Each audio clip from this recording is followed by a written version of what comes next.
What's going on, guys? My name is Biagas and I'm an audio engineer and musician of a few years now. And today I'm going to show you how to layer drum patterns in a sequencer. So let's get to it. Alright, so let's go ahead and layer drum patterns in a sequencer, and I'm going to be using a plugin inside of Pro Tools to do that. So let's go ahead and take a quick listen at what we're working with first before we dive right in. Alright?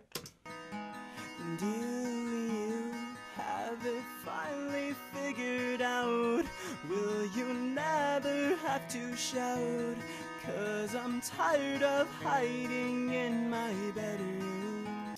Alright, and you get the idea there. So what I'm going to do is, well, I've actually already created an instrument track right here.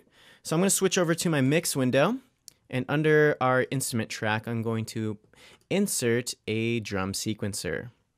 Okay, so I'm going to go to plugin, I'm going to go to instrument, and I'm going to be using Boom. Boom actually comes with Pro Tools, so if you have Pro Tools, you have the Boom. Okay, so this is a simple drum sequencer. By default, I'm sure it's going to be something kind of crazy. Let's take a quick listen to what this sequence has already.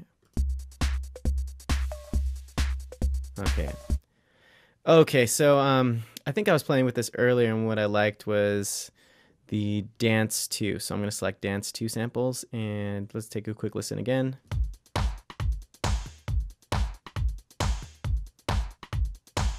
Okay, so you can kind of use these built-in sequencers, but of course for this tutorial I'm going to show you how to build your own.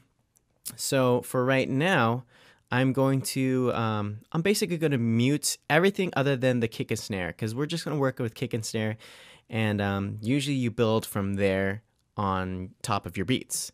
But that's the most basic of layering a drum beat, which is just kick and snare, because those are two different components. Okay, so I'm going to play this and just look for the light up lights and just mute them for right now, because each one of these has their own sequence that's just layered on top of each other. Okay, so now we have the sequence here, right?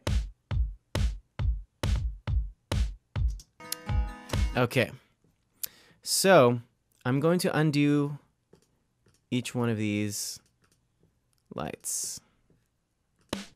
Okay, so I select on the snare now. This is this. Each time you select a channel here, whatever is highlighted here is this sequence that you're editing. So if I switch over the snare, everything's going to change.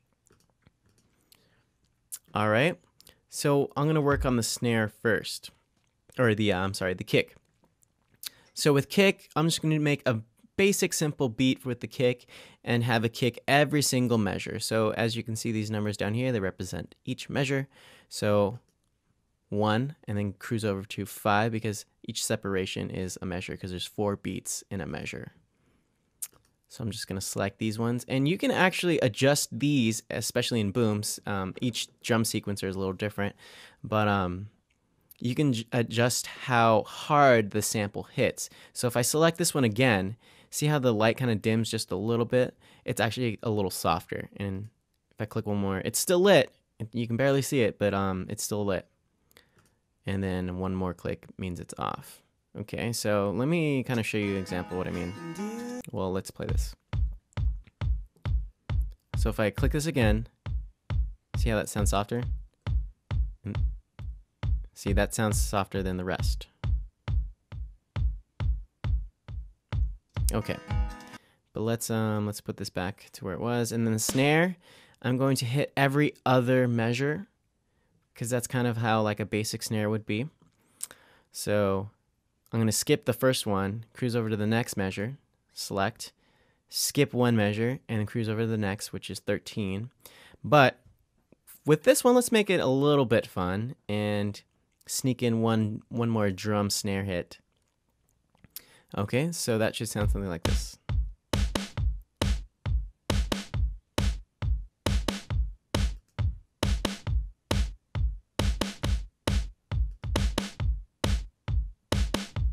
Okay, now let's hear it with this.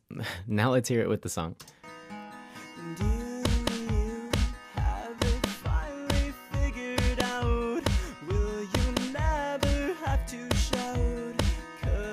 Tired of hiding in my Okay, and that's how you layer a drum pattern in a sequencer. Alright, so that's pretty much it on how to layer your drum patterns. If you do have any other questions, please let us know, and thank you for watching.